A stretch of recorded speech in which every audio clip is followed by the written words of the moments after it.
আসসালামু আলাইকুম। আজকে আমি মাত্র ১ চামচ গুঁড়া দুধ দিয়ে নরম তুলতুলে মালাই চপ মিষ্টি বানিয়ে দেখাবো।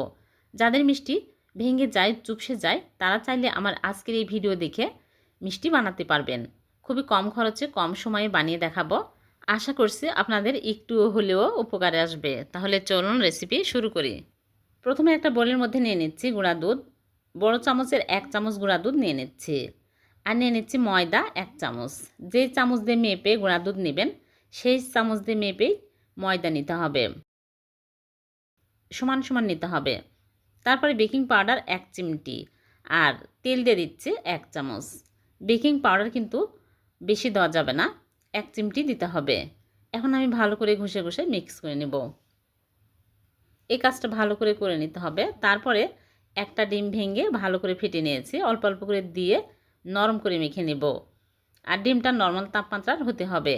ডিম সম্পূর্ণ লাগেনি, অর্ধেকেরও বেশি বেঁচে গেছে। এরকম নরম করে মেখে নিতে হবে। তারপরে ঢেকে রেখে দিব ৫ মিনিট। ৫ মিনিটে সেট হয়ে যাবে। ফিরে আসলাম ৫ মিনিট পর। দেখুন সেট হয়ে গেছে, শক্ত হয়ে গেছে যেহেতু ময়দা আছে। এখন এরকম করে অল্প অল্প করে নিয়ে আমি লম্বা চমচমের শেপ দিয়ে নিচ্ছি। আর হাতে ঘি লাগিয়ে নেবেন, তাহলে হাতের সাথে লেগে আসবে না, বানাতে সুবিধা হবে। আমি প্লেটের মধ্যেও ঘি লাগিয়ে নিয়েছি, তাহলে প্লেট থেকে খুব সহজে উঠে আসে।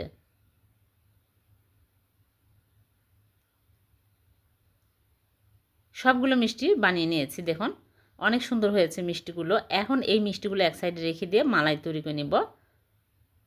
চুলায় প্যান বসিয়ে দিয়ে দিচ্ছি লিকুইড দুধ। দুধ কিন্তু ঘন নেওয়া যাবে না, পাতলা দুধ নিতে হবে। ৩ কাপ দুধ দিয়ে দিলাম আর ১ কাপ পানি। পানি মিক্স করে দিলাম, যেহেতু ঘন দুধ। পাতলা হলে মিষ্টি ভালোভাবে ফুলবে। ২টা এলাচ দিয়ে আমি চিনি দিয়ে দিচ্ছি হাফ কাপেরও কম। এখন ভালো করে বলক তুলে নেব। ভালোভাবে বলক চলে আসলে মিষ্টিগুলো দিতে হবে।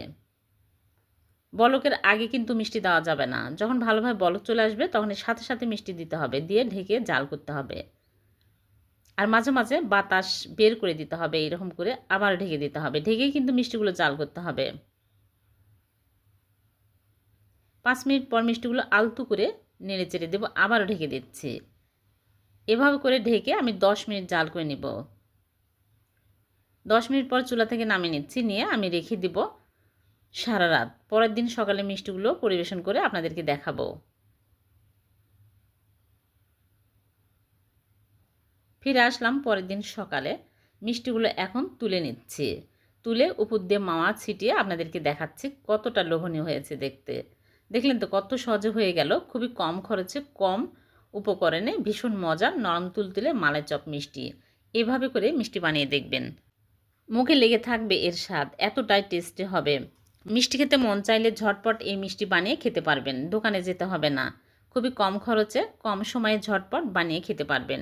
ভিডিওটি ভালো লাগলে লাইক, কমেন্ট, শেয়ার করে দেবেন। আল্লাহ হাফেজ।